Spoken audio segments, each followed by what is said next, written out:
dice esta llamada.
¿Aló, me escuchan?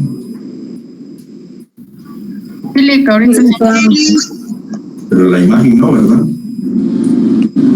no, la imagen. ¿Verdad? Sí, ahora la imagen no está. Me bloqueó, no sé qué pasó. Vamos a ver si hay alguna forma de... Vamos a ver si permite. Controles del anfitrión, a ver eso que es emisión en directo, sí, pero no sé por qué se bloqueó la...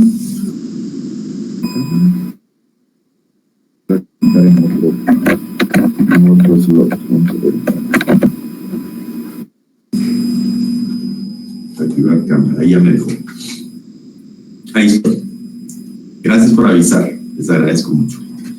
Pues les decía que ya vimos cuál es el derecho de retención. Yo a lo mejor tengo cédulas cédulas hipotecarias o algún título de crédito representativo de mercaderías, bonos de prenda, certificados de depósito más bien, que son los que representarían la mercadería, o tengo en posesión algún mueble, ya sea directamente porque tengo el vehículo que llevaron a reparar a mi taller, o tengo un certificado de depósito de que el vehículo está depositado en un almacén general de depósito y yo tengo el certificado de depósito.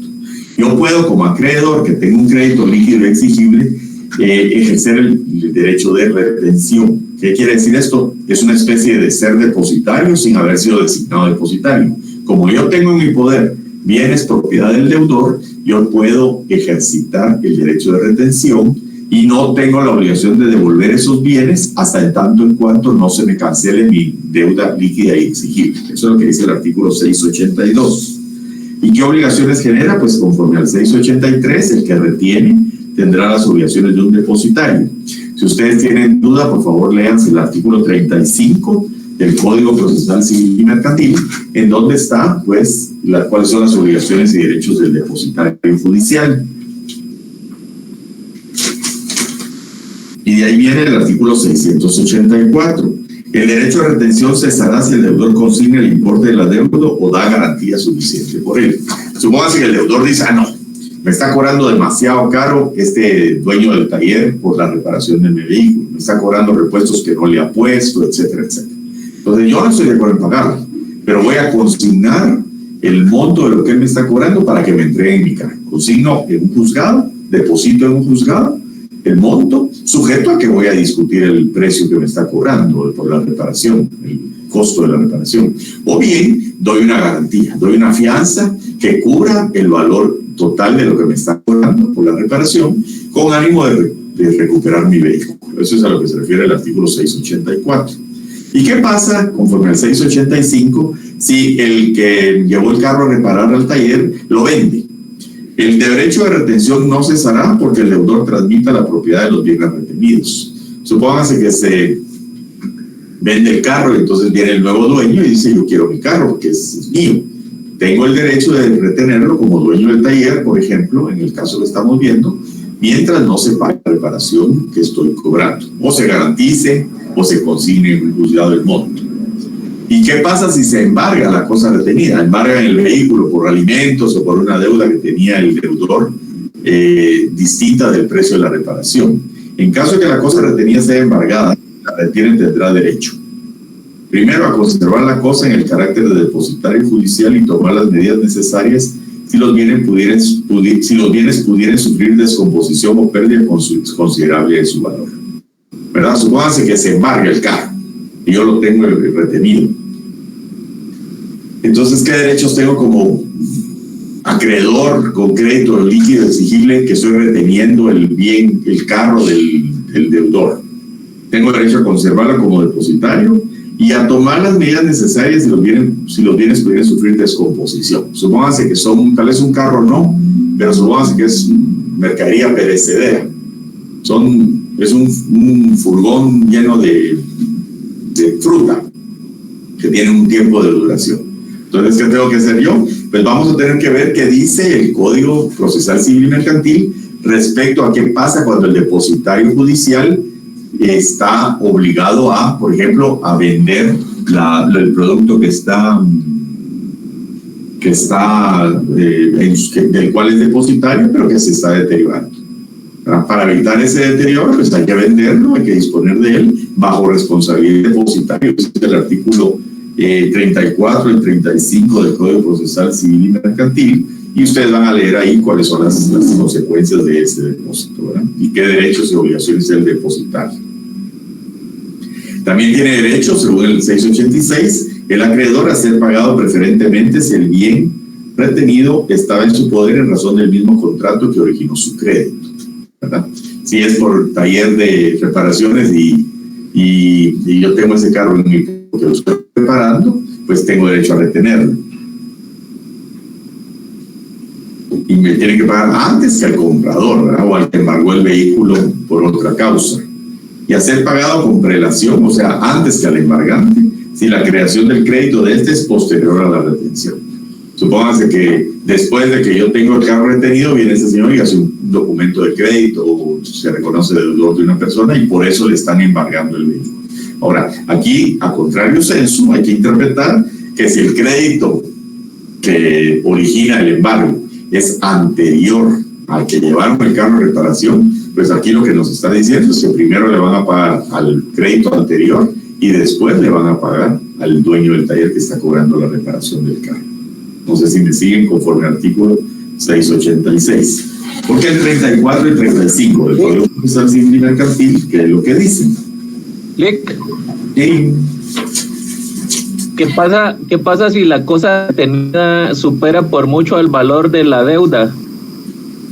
No dice nada el código, pero obviamente ahí lo que va a pasar es que el dueño del bien va a tener mayor interés en retener en liberar el bien y que cese la retención, ¿verdad? Entonces ahí lo que puede hacer es o paga o bien garantiza confianza, hipoteca o deposita el monto como consignación en un juzgado mientras se discute si lo que le están cobrando es demasiado, que no se justifica, etcétera, ¿verdad? ¿No? ¿Hay otra pregunta, sí, Carmen? ¿O alguien más? Licenciado, una duda.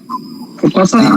Le voy a poner un ejemplo. Digamos que tengo mi auto, las reparaciones fueron de 5,000 quetzales. Digamos que me están cobrando 30,000, ¿no? Sí. Pero se me hace imposible a mí llegar a 30,000 quetzales. Entonces hay que... No sé cómo podría solucionar yo el asunto en ese caso, porque ni siquiera puedo pagar 30,000 en un juzgado. Ni lo puede comprar una fianza de 30,000 que le va a costar, digamos, el 7%, 7% 21, 2,100 quetzales, le cobraría una fianza más o menos. Claro, usted tiene que tener bienes para garantizarle a la fianzadora que si tiene que pagar los 30,000,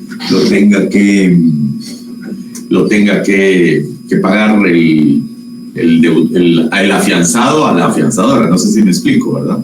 Sí, le comprendo, licenciado. Muchas gracias por una fianza, usted puede como dice garantice, ¿verdad? Dice, mientras no pague o garantiza, dice el artículo 6, para liberar la retención, dice, el derecho a retención cesará, el 684, si el deudor consigna el importe de la deuda o da garantía suficiente por él, ¿verdad?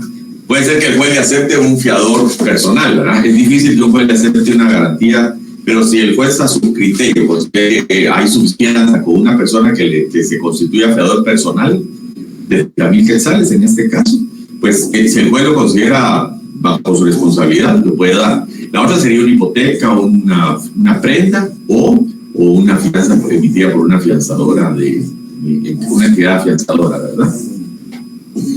Esas serían sus opciones. Y si usted está haciendo esto, porque el vehículo vale más, mucho más. Entonces, de alguna forma, usted tendría que pagar o garantizar o depositar el monto del para liberar, ¿verdad? Para liberar la retención. Gracias.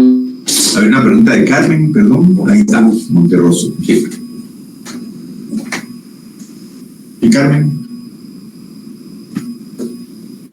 No le escuchamos. Carmen, se le perdió la cadenita. ¿Aló, Carmen?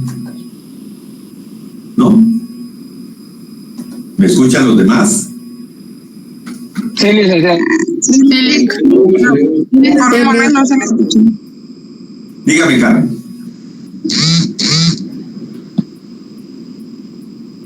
No le escuchamos. Usted había hecho una pregunta, ¿ya no? Bueno, pues seguimos en lo que Carmen puede hablar porque parece que perdió la conexión.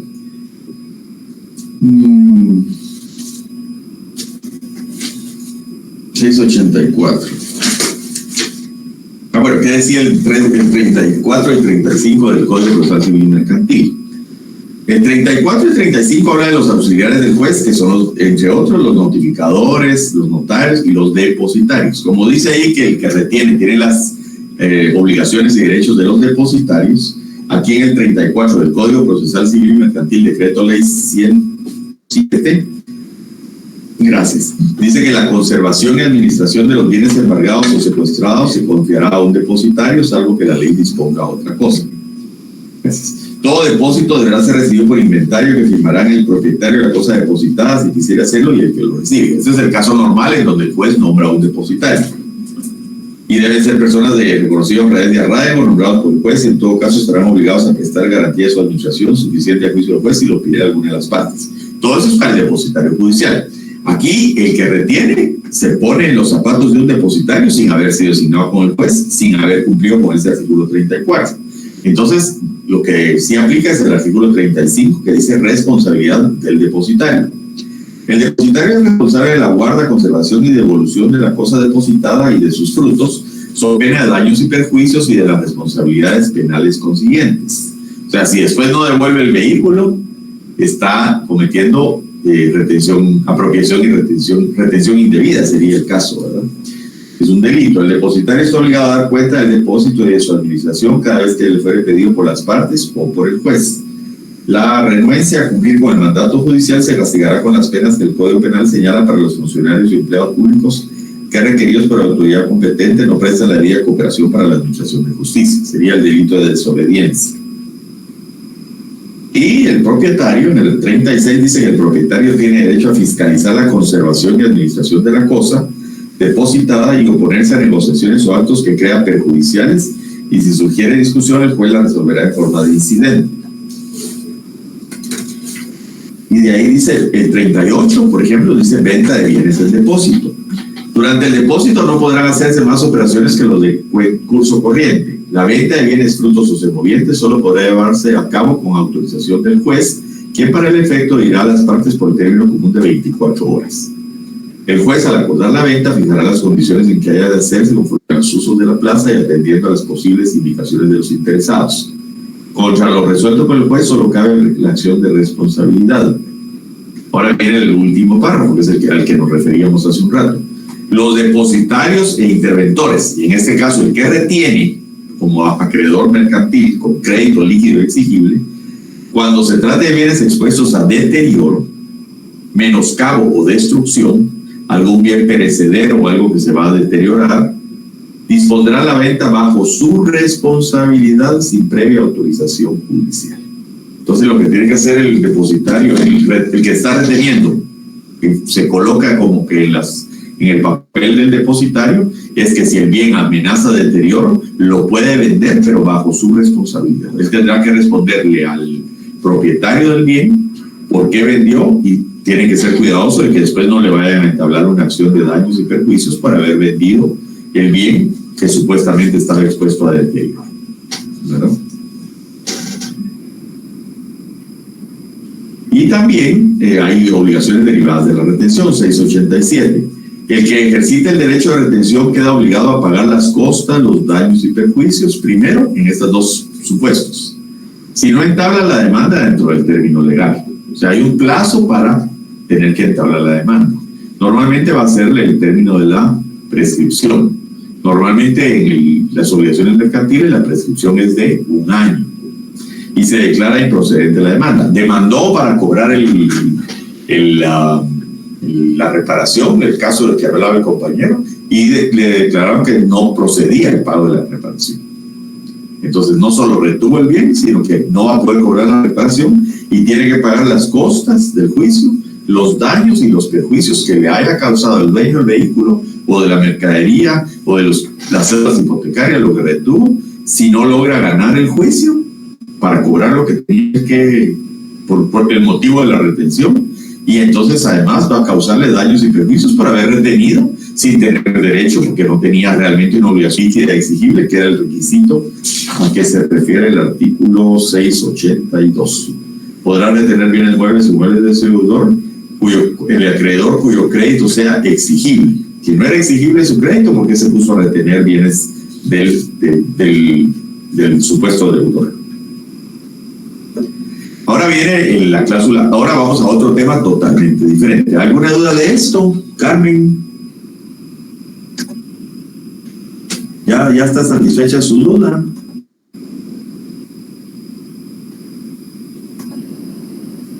Bueno, si no tiene cómo preguntar ahorita Carmen, pues tal vez más adelante. Ahora vamos a hablar otro tema totalmente diferente, que es lo que se llama los efectos de la cláusula rebus sic stantibus, leer artículo 1330 del Código Civil y 688 del Código de Comercio, que se llama terminación, este artículo del Código de Comercio.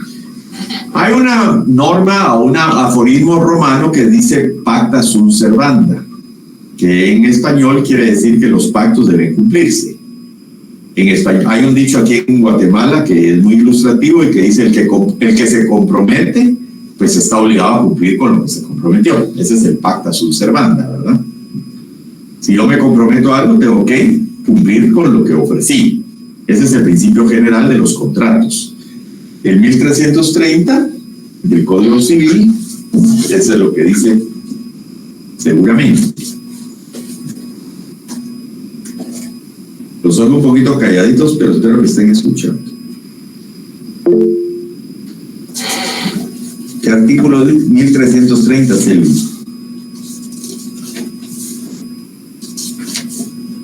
el Código Civil? Bueno, esto ya está hablando de la teoría de la interdicción. Vamos a ver.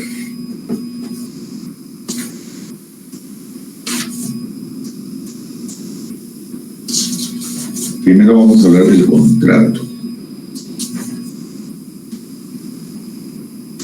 Aquí está.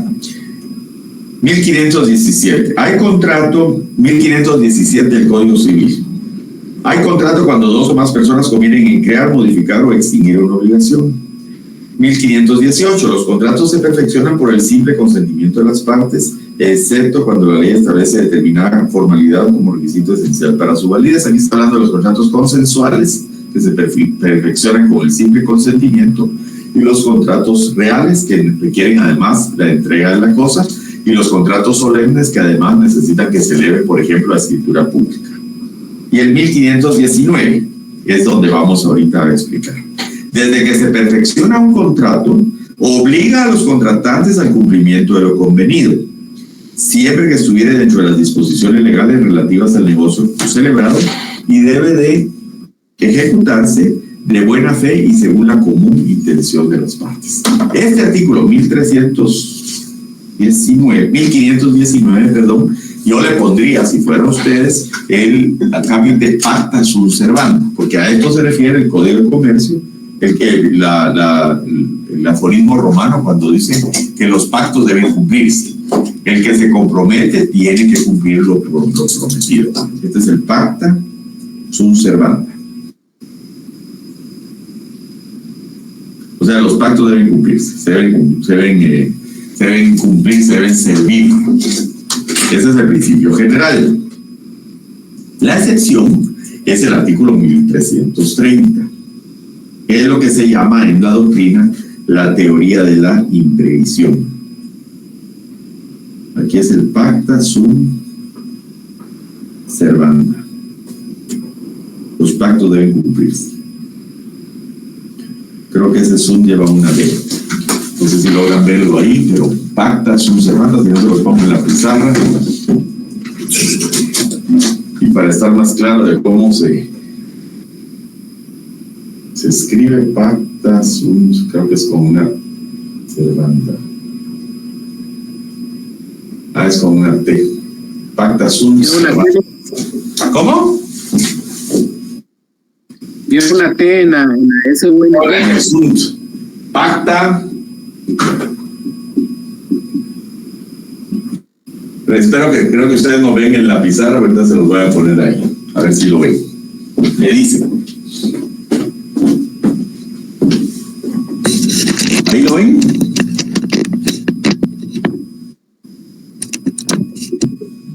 ¿Ven ahí la pizarra? Un poco más arriba, Nick, para que se vea mejor. Pero básicamente eso es lo que dice el artículo 1519. ¿Ahí? ¿Les queda bien ahí?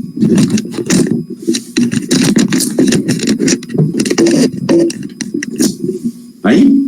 Ahí está bien, Nick. Ahí sí se mira. Sí, Nick. Va. La excepción, ahí sí que si la pusiéramos en el código, como les he dicho yo, la excepción la pondría yo en verde. Se llama teoría de la imprevisión o rebus, o la cláusula rebus sic stantibus, que es, por ejemplo, el artículo 1330 del Código. ¿Lo ven ustedes? Y ahí está. El artículo 1330 del Código Civil, que habla de que cuando las condiciones bajo las cuales fuere contraída la obligación cambiaren de manera notable a consecuencia de hechos extraordinarios, imposibles de prever y de evitar, haciendo su cumplimiento demasiado oneroso para el deudor, el convenio podrá ser revisado mediante declaración judicial. Esto es lo que se conoce como la cláusula o la cláusula rebus sic stantibus. ¿Qué quiere decir rebus? Res es cosa, rebus es el plural. Rebus sic, que mientras las cosas no cambien, dice, ¿verdad? Mientras las cosas se mantengan estables. Eso es lo que dice la cláusula rebus sic stantibus. Que mientras las cosas no cambien, hay que cumplir el contrato. Pero si las circunstancias bajo las cuales se celebró el contrato cambiaran de manera notable, de manera notable, y que no puede ser, la última parte que acabo de escribir dice rebus sic stantibus. Está en el laboratorio. Lick. Sí. Teoría de la imprevisión. ¿Aquí está? Teoría de la imprevisión. ¿Sí? ¿Qué dice? ¿Quién está hablando? Licenciado. Sí. Buenas tardes, buenas noches, disculpe. con lo que usted está explicando, tendríamos que relacionar entonces lo que está en el laboratorio con los demás artículos. Sí, aquí les estoy dando, aquí les estoy explicando el laboratorio. O sea, el artículo 1330 del Código Civil contiene la teoría de la imprevisión en lo civil. Lo que vamos a explicar ahorita es que en el 688 del Código de Comercio está la misma teoría de la imprevisión o cláusula rebus sic stantibus. El principio general es el que la pacta sunt servanda, ¿verdad? Si usted se comprometió a algo, lo tiene que cumplir. La excepción está en el 1330 del Código, y eso está en el 1519 del Código Civil, ¿verdad? Y también en el artículo 669 del Código de Comercio, que dice que las obligaciones y contratos mercantiles se ejecutarán y cumplirán de conformidad con los principios de verdad sabida y buena fe guardada, a manera de conservar y proteger las reglas y los honorables intenciones y deseos de los contratantes y limitar con interpretaciones arbitrarias sus efectos naturales. O sea, si usted se comprometió a algo, lo tiene que cumplir. Eso es lo que dice básicamente el LIC.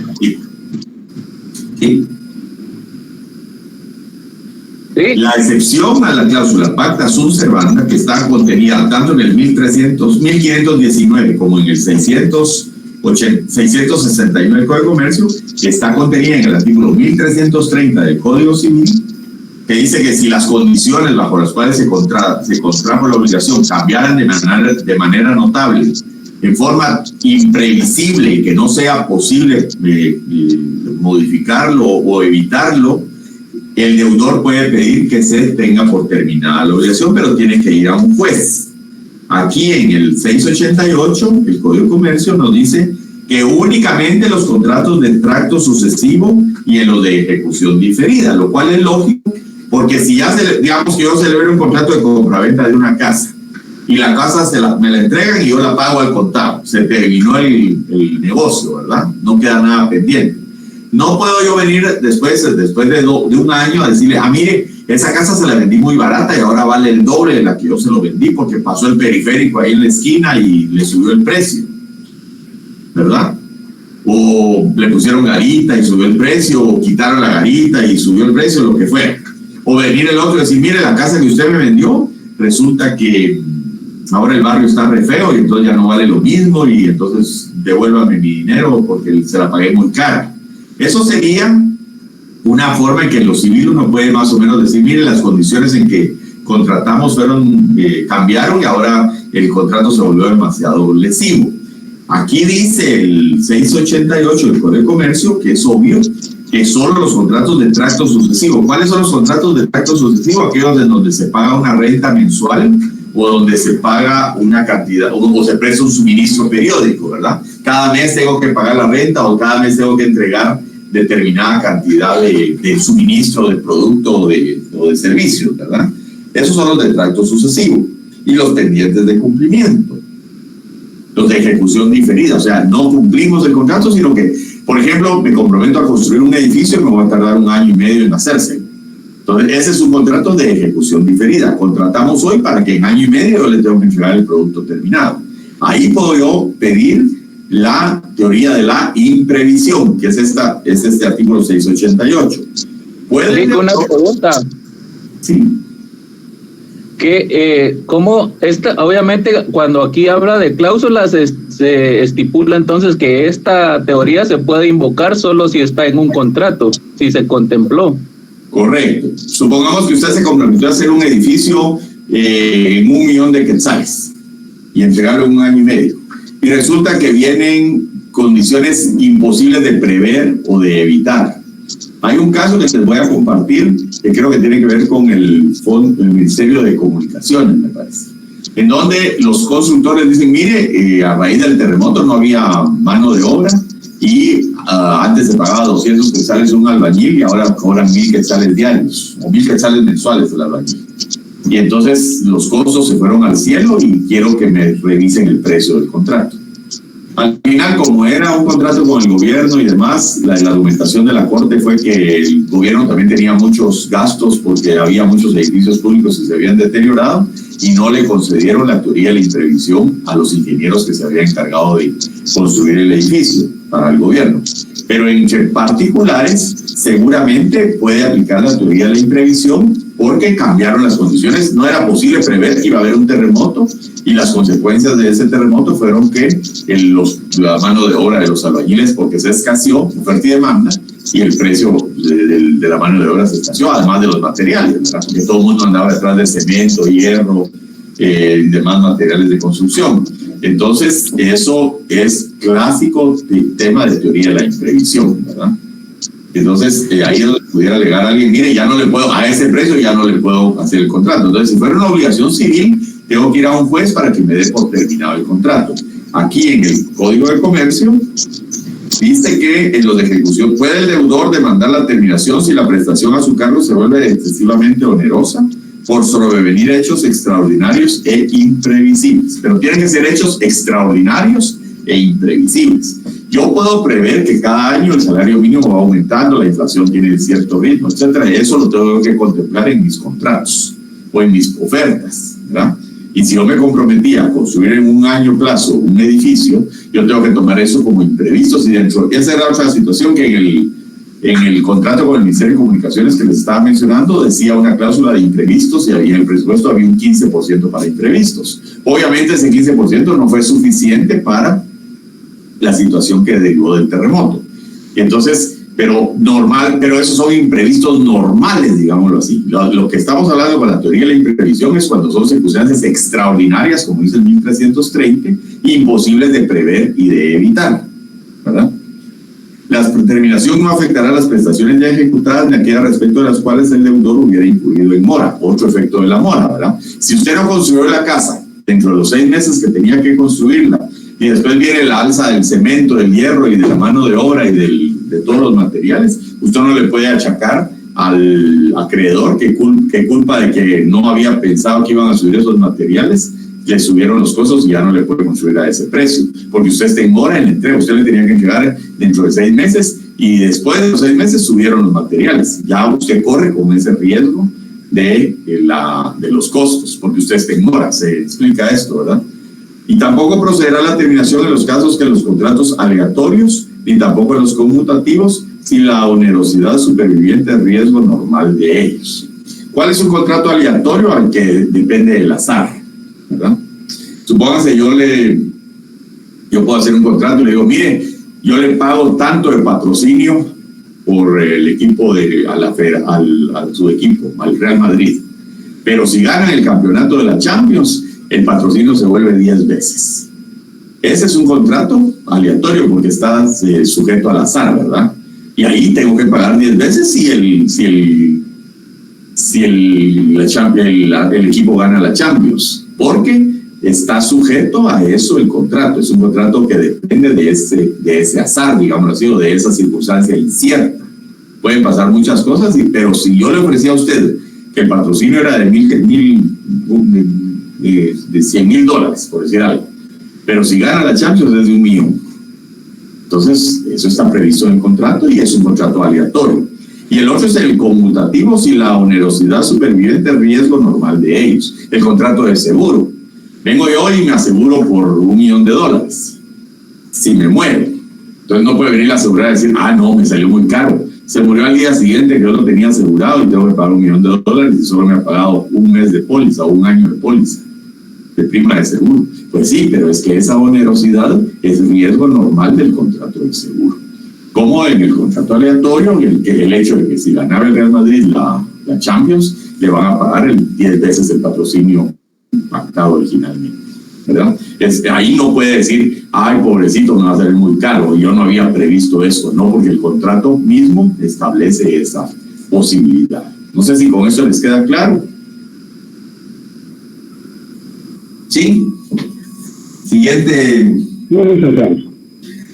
artículo es el de la nulidad.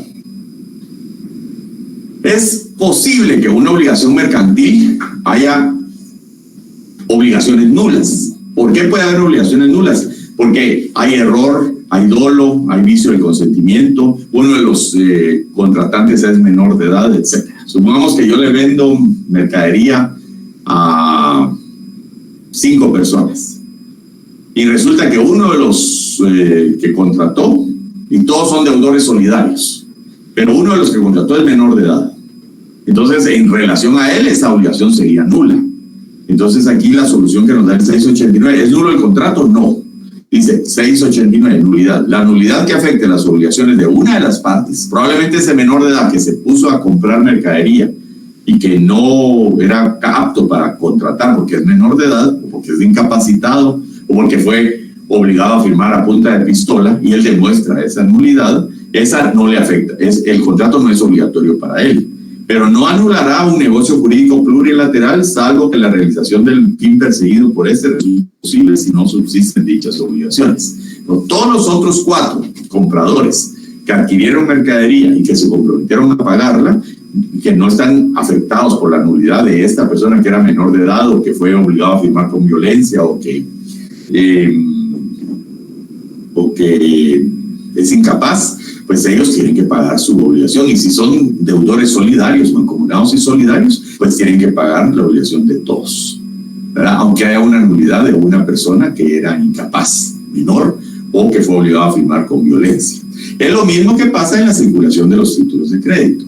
Si hay un cheque, el cheque a lo mejor fue firmado por un incapaz, pero entró en circulación, y entre los que van circulando hay la obligación en la vía de regreso. Entonces, los que no estén afectados de la nulidad, por ejemplo, el que firmó el cheque a lo mejor no lo va a tener que pagar, pero los que fueron circulando, intervinieron en la circulación del título de crédito, lo endosaron y se lo dieron en pago a otro, y se lo dieron en pago a otro, y se lo dieron en pago a otro, pueden ser demandados en la vía de regreso para cumplir con la acción cambiaria, porque aunque el cheque haya sido nulo desde el principio, no afecta a las demás obligaciones que derivaron de la circulación del título de crédito o del contrato mercantil. Eso es lo que dice aquí el 689. En el 690 nos dice que lo ideal es que un contrato, nosotros digamos, bueno, todas las mercaderías tienen calidades. Por ejemplo, el algodón, la fibra de algodón, se dice que el algodón egipcio es el mejor. ¿Y cuál es la razón de que el algodón egipcio es el mejor? Porque la fibra es más larga. En otros países se produce algodón, pero la fibra es un poco más corta. Entre más corta la fibra de algodón, más barata. Entre más larga la fibra de algodón, más cara y más cotizada. Entonces, puede ser que en el contrato no digamos qué fibra de algodón estamos ofreciendo o vendiendo o comprando. Entonces, ¿qué nos dice el 690? Es lo mismo que el café. Hay café de altura, que es, hay gourmet, extra prime, prime, medios, otros suaves, natas, hasta el final el más, que ya casi no es café, sino que son natas de café, es muy barato, y no es de exportación. Entonces, si no dijimos qué calidad de café estábamos vendiendo o comprando, lo ideal es que en el contrato lo diga. Pero si no se hubiera determinado con precisión la especie o calidad de las mercaderías que habrán de entregarse, solo podrán exigirse al deudor la entrega de mercaderías de especie o calidad medias. Ni la mejor, pero tampoco la peor. Si es café, pues que sea café, tal vez no gourmet, pero café de exportación de un, digamos, de un nivel no de extra prime, sino que tal vez prime, pero no natas, ¿verdad? O no segundas. No sé si me estoy dando a entender. Si es algodón, pues que no sea algodón egipcio de la fibra más larga, pero tampoco sea la más corta, sino que sea la fibra de media longitud. Todos los productos que se venden en el mercado tienen calidades. Si ustedes hablan de un celular, pueden hablar de un celular barato y un celular de caro. Entonces, si ustedes se comprometieron a entregar 100 celulares y no dijeron qué calidad era, pues calidad media. Ni el más barato ni el más caro del mercado, la calidad media. Lo ideal es que los contratos se especifiquen claramente pero recuérdense que como los contratos mercantiles no están sujetos para su validez a formalidades especiales, muchas veces se celebran de palabra o de buena fe y sin mucha explicación, porque los comerciantes conocen su mercado. Entonces pregúntenle a un comerciante qué es papa Loma y les van a decir, sí, es la papa de San Pedro Soloma, que es la mejor de Guatemala, ¿verdad? Paz dice ahí papa Loma y uno dice, ¿eso qué es? Papa de San Pedro Soloma. La otra papa no tiene el mismo precio. Todo tiene en el mercado calidades. Entonces no se va a exigir que entregue lo mejor, pero tampoco se va a aceptar que entregue lo peor. Calidad media. Y aquí entramos al tema también de la capitalización de intereses. A diferencia de la parte civil, que normalmente no permite la capitalización de intereses, en lo mercantil sí se permite la capitalización de intereses. ¿Qué es eso de capitalización de intereses? Se llama anatocismo. Vamos a poner la palabrita aquí a ver si la ley. Cuando les digan a ustedes qué es anatocismo, ahora ya lo saben. Es cobrar intereses sobre intereses. El primer mes tengo que pagar 100 quetzales, o debo 100 quetzales, y está el 10%. Entonces el interés va a ser un quetzal. No, se van a ser 10 quetzales, porque es 10%. Entonces el siguiente mes yo ya debo 110. Si no pagué los intereses, el siguiente mes yo tengo que pagar el 10%, pero ya de 110. Ya mis intereses ya son 11, ¿verdad? Y voy sumando sucesivamente los intereses no pagados al capital para cobrar intereses sobre la suma total. Eso se llama capitalizar los intereses, sumarle los intereses no pagados al capital. En lo mercantil, en el artículo 691 dice que en las obligaciones mercantiles se podrá pactar la capitalización de intereses siempre que la tasa de interés no sobrepase la tasa promedio ponderado que apliquen los bancos en sus operaciones activas en el periodo del que se trate. Entonces, lo único que se pide es que se pueden capitalizar los intereses siempre y cuando la tasa no sea superior a la tasa que cobren los bancos. Y aquí hay una discusión bien interesante porque una cosa es la tasa que cobran los bancos como emisores de tarjeta de crédito y otra es la tasa que cobran a sus operaciones activas. Aquí no lo define muy claramente, ¿verdad? Y entonces, pero dicen los bancos en sus operaciones activas.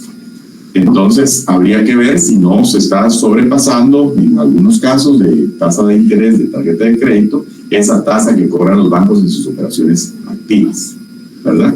Para que cuando capitalice los intereses en la tarjeta le diga a usted, mire, sí lo puede capitalizar, pero no a la tasa que lo están poniendo, sino a una tasa máxima, que es la de que cobran los bancos en sus operaciones activas. 692, contratante definitivo. No sé cómo estamos de tiempo. Hay tiempo todavía.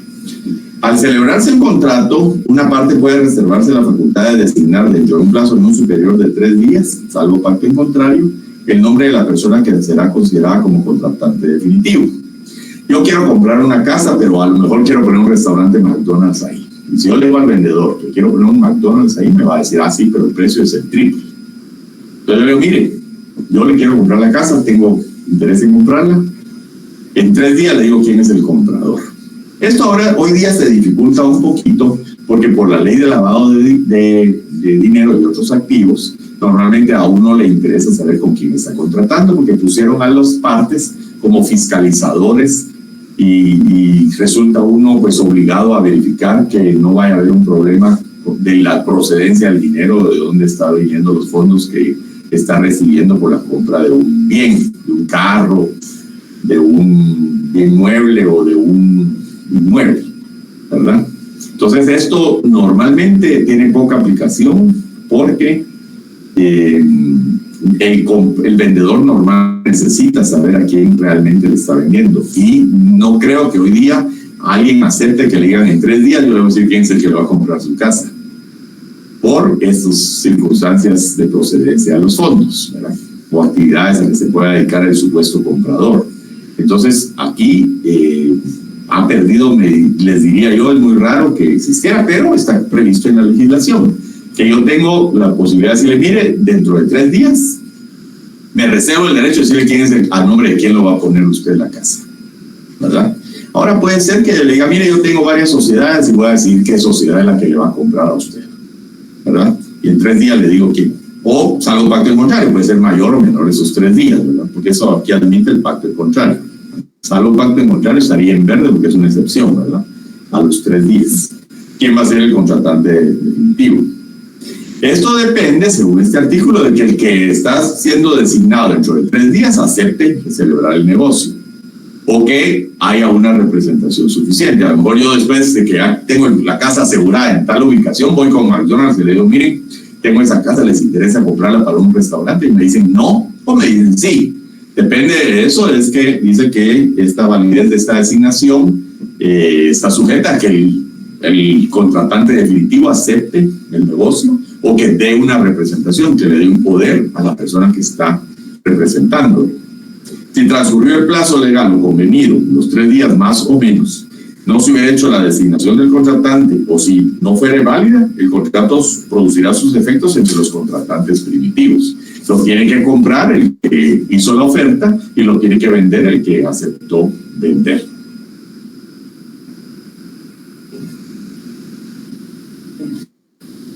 El 693 habla de que con un pago que se deje de pagar cuando se han pactado extractos sucesivos o pagos periódicos, digamos, si yo me comprometo a pagar en un contrato de préstamo, tengo que pagar 10 cuotas, o de venta de un carro, yo tengo que pagar 10 cuotas sucesivas cada mes, y dejé de pagar una cuota, con eso se puede dar por vencida la obligación. Eso es lo que dice aquí el artículo 693 de falta de pago. Contrasta, y ustedes lo pueden ver, con el artículo 1836 y 1940 del Código Civil. Por ejemplo, en el 1940 creo que es en el arrendamiento, que dice que para que se dé en mora y que se pueda pedir la desocupación del arrendatario, tiene que haber incurrido en la falta de pago de 2 meses vencidos o 2 rentas vencidas.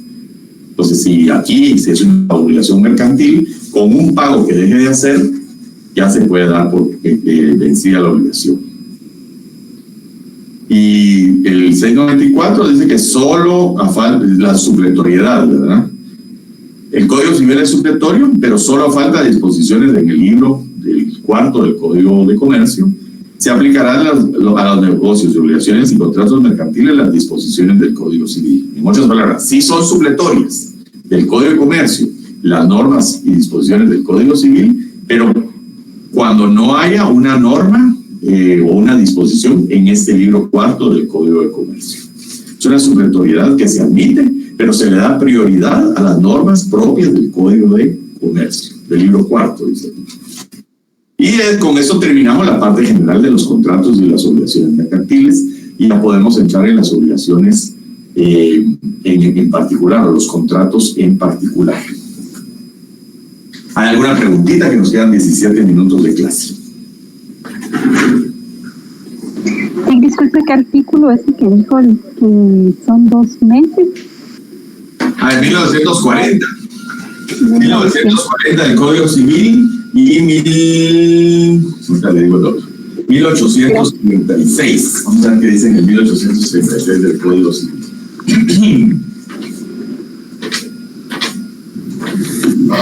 Muy buenas tardes. Disculpe, licenciado. Me quedó una duda en relación al tratamiento que se le puede dar a la condición de la teoría de la imprevisión. Danilo, dígame. Resulta ser que usted explicaba que cuando se hacen, por ejemplo, lo explicaba con el contrato de obra para la ejecución en un tiempo prolongado, digamos mediano plazo, 2 años, que se podría llegar a ese término donde no se previeron algunas cuestiones. Ahora, por el otro lado, en todo contrato mercantil se prevén algunas fluctuaciones por inflación, tipo cambiario. Eso lo tiene que prevenir usted como buen comerciante, y al hacer su oferta usted tiene que saber que los precios fluctúan. Y esa fluctuación normal, esa no es materia de la teoría de la imprevisión. Entiendo, pero en 1330 le dice que son circunstancias extraordinarias, imposibles de prever y de evitar, que cambian sustancialmente las condiciones. O sea, no es una situación de fluctuación de precios, que usted sabe que hay inflación, ¿verdad? Inclusive, si usted sabe que el cemento va a subir, usted lo que tiene que hacer es asegurar el cemento con su proveedor. Decirle, mire, le compro tantos quintales porque tengo un edificio, y asegura el precio, ¿verdad? Y le da un anticipo para que usted tenga ese cemento ya garantizado, para que el otro no le falle y usted cuente con el cemento que va a necesitar. Eso es lo que usted tiene que hacer como un buen comerciante. Entiendo. Ahora la pregunta...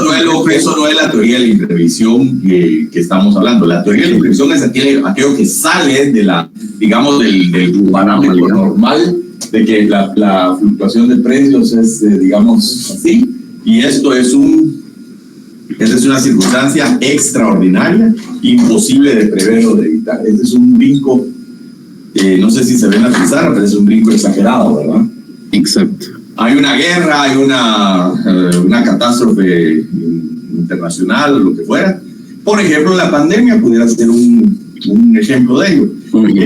El hierro se escaseó, los contenedores quedaron todos varados del lado del Extremo Oriente y no había transporte. Ese tipo de cosas son imposibles de prever y evitar, porque nadie esperaba en el 2019 que en el 2020 nos viniera esa complicación tan seria, ¿verdad?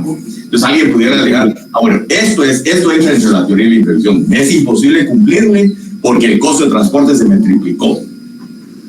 Entiendo. Ahora, la pregunta concreta era, en el caso de los contratos mercantiles, ¿se puede colocar una cláusula de indexación para la posible actualización de precios por algunas fluctuaciones? Totalmente. Pero aún colocando la cláusula de indexación, la teoría de la imprevisión pudiera ser que excediera esas cláusulas normales, ¿verdad? Ahí es donde aplicaría la teoría de la imprevisión teóricamente. Perfecto. Muchas gracias por la aclaración, licenciado. Ajá. Usted dijo, bueno, pero lo puede poner, dependiendo, lo puede poner con el barril de petróleo, por ejemplo. Que mucha gente lo hace así, ¿verdad? Le vendo gasolina al precio que es el barril de petróleo en el mercado internacional. El barril de Texas, creo que es el que se usa, es el de Texas. Hay una unidad de medida que es el barril de Texas Oeste o algo así. Pesado, no sé cómo tiene el nombre, pero esa es la unidad de medida que se usa para establecer los precios de las gasolinas, ¿verdad? Y entonces ahí pudiera ser bien que se pone eso y está indexado al precio del barril. Y si eso funciona, pues eso es lo que se aplica. No hay que recurrir a la teoría de la imprevisión. Perfecto, le agradezco mucho. Se aplican esas, pero esto es para cuando no se previó o es algo exagerado, imposible de prever y de evitar. Porque como le digo, si usted sabe que el vidrio puede subir, el cemento puede subir, el hierro puede subir, y usted se compromete a hacer una obra, pues usted tiene que hablar con sus proveedores y decir, miren, tengo este compromiso, por favor, cotícenme y manténganme los precios, ¿verdad? Para evitar que ustedes se vean en ese problema. Ahora, le mantuvieron un precio y después viene y le dice, mire, el precio yo le había cotizado a 1,000 quetzales el quintal de hierro y ahora resulta que está a 5,000. No le puedo mantener esos precios, porque hay circunstancias que me obligan, que eran imprevistas, exageradas, imposibles de prever y evitar, que causaron que el hierro se fuera a 5 por 1. Ahí es donde puede el vendedor del hierro decirle, mire, a eso no le puedo cumplir, porque ese contrato si aplicaba la cláusula rebus sic stantibus, mientras las cosas se mantengan en las condiciones en que fueron contratadas. Pero aquí cambiaron las circunstancias de manera notable, exagerada. ¿Cómo es que dice el 1330? Porque tiene que cumplir con lo que dice el 1330, que es la teoría de la imprevisión. Dice Lick, cuando las condiciones bajo las cuales fue contraída la obligación cambiaren de manera notable a consecuencia de hechos extraordinarios, imposibles de prever y de evitar, haciendo su cumplimiento demasiado oneroso para el deudor, el convenio podrá ser revisado mediante declaración judicial. O sea, tengo que ir al juez para que revise ese convenio. Eso es en lo civil. En lo comercial, en lo mercantil, le puedo decir al juez, mire, doy por terminado el contrato porque es un contrato de tracto sucesivo pendiente de ejecución y aplica la teoría de la imprevisión. ¿Quién me estaba diciendo? ¿Qué pasa si la contraparte no está de acuerdo? Si entra en litis con mi posición de la teoría de la imprevisión, ¿ya eso debería valorarlo un juez? Lo tiene que decir el juez, sí, lo tiene que decir el juez, para ver si efectivamente aplica o no la teoría de la imprevisión. Si hay condiciones extraordinarias, imposibles de prever y de evitar, que hacen demasiado onerosa la obligación del deudor, sería de aplicar la teoría de la imprevisión. En el caso que yo les voy a subir, que es un contrato hay que decirlo, es un contrato creo que es el Ministerio de Comunicaciones, en la época del terremoto, y es lo que les decía. Ahí le dijeron, no, usted tiene que cumplir y no le subimos los precios, porque usted tenía una cláusula de 15% de imprevistos y el pobre gobierno tiene un montón de obligaciones, tiene un montón de edificios que tiene que reparar y también para el gobierno es demasiado oneroso, entonces no aplicaron la teoría de la imprevisión, ¿verdad? Ese fue el criterio del juez. Pero este no era un caso mercantil, sino era un caso, digamos, contencioso administrativo entre las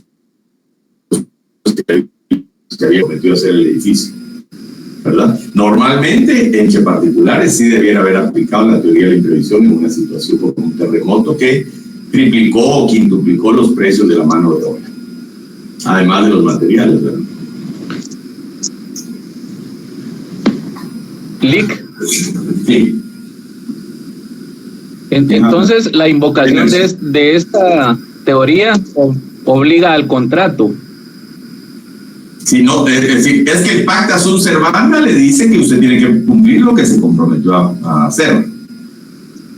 La excepción es el rebus Sí, es que yo me iba. Diga, Emerson. No, es que yo iba porque como en el caso de las cosas mercantiles, incluso ahí se entienden operaciones sin contrato. Sí. Por lo del principio de la buena fe sabida. ¿Verdad? Sabida y buena fe guardada, correcto. Entonces, hay contrato y existe, pero resulta que las condiciones cambiaron de manera notable. Es que tiene que cumplir con lo del 1330, que es la teoría de la imprevisión. Ahí está definida en el 1330. Era imposible de prever y de evitar, y son circunstancias notables que hacen cambiar de manera extraordinaria y hace demasiado onerosa el cumplimiento de la obligación del deudor. Tiene que tener todas esas características o condiciones para que proceda la teoría de la imprevisión y se pueda dar por terminado en el caso del Código de Comercio y revisar el contrato en el caso del Código Civil. Y solo aplica a los contratos de tracto sucesivo y a los pendientes de ejecución, y no aplica para los contratos aleatorios que están sujetos al azar, ¿verdad? Y a los contratos conmutativos cuya onerosidad sobreviviente sea parte de la naturaleza del contrato. Por ejemplo, el contrato de seguro.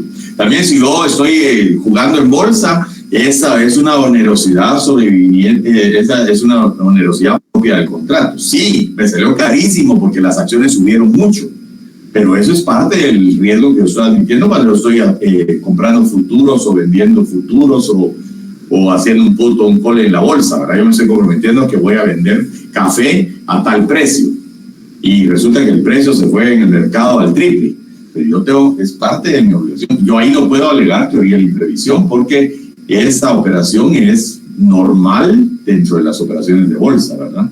Precisamente para evitar que el comprador del café tenga que pagar un precio mucho exagerado cuando haya una situación de cambio de precio, ¿verdad? Yo no le puedo decir, no, yo le comprometí a vender el café a 100 y ahorita está a 300. Sí, pero eso es parte de la onerosidad del contrato, es parte de la naturaleza del riesgo que usted asumió cuando celebró el contrato de bolsa. Es como el contrato de seguro. Me dijeron, le tengo que pagar $1.000.000 y usted me ha pagado 500 quetzales de prima o $500 de prima. Solo un año me pagó. Sí, pero eso es parte de la naturaleza del contrato. Eso es lo que dice el artículo 6.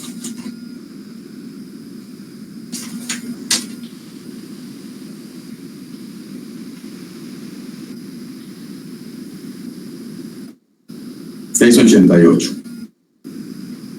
¿verdad? Del Código de Comercio.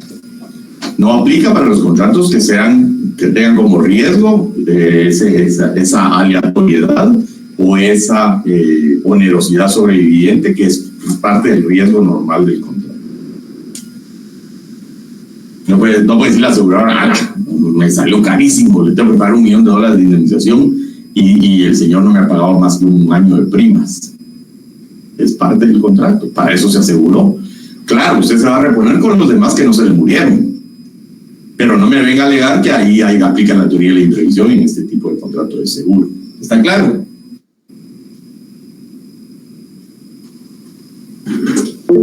Sí, Lick, gracias. Son 4 minutos, así que vamos a terminar aquí la clase. Son 132 alumnos, había hace un minuto, ahorita hay 131.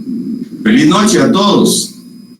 Lick, disculpe, yo tengo una duda. Feliz noche, licenciado. Sí, Licenciado. Del caso 4 del laboratorio. a ver, excelente. Quiere decir que ya lo estudió. Vamos al caso 4.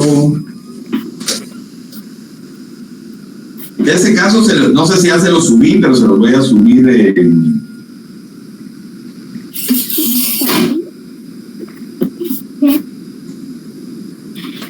Sí, es que lo que pasa es que hay un caso, esto pasó en Guatemala. Las agencias de viaje dijeron, solo voy a pagarles comisiones, el caso 4 del laboratorio.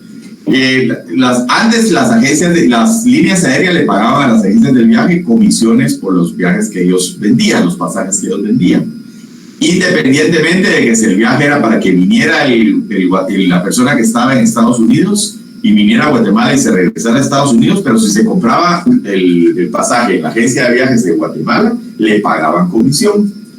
Unilateralmente las agencias de las líneas aéreas dispusieron cambiar esta situación y dijeron que cuando los pasajes no se originaran en Guatemala, no iban a pagar comisión. En otras palabras, para que operara la comisión, solo si la salida del pasajero era de Guatemala y el regreso era Guatemala, ¿verdad? Pero no ida de Washington para Guatemala y de regreso a Washington, ahí no les voy a pagar comisiones, dijo, ¿verdad? Y entonces ellos interpusieron un amparo.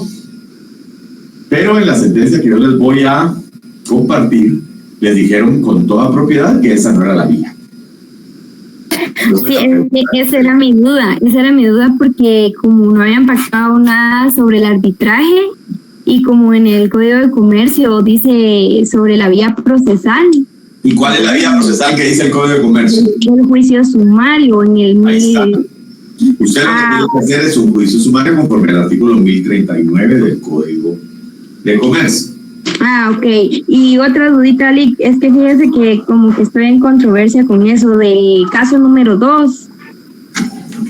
Yo coloqué el 15%, según el artículo 672. Correcto. Literal 3, porque la cláusula adicional prevalece sobre el formulario. Correcto, Helen. Aunque me da duda, porque en el 1 dice se interpretará en caso de duda en sentido menos favorable para quien haya preparado el formulario. ¿Y quién preparó el formulario?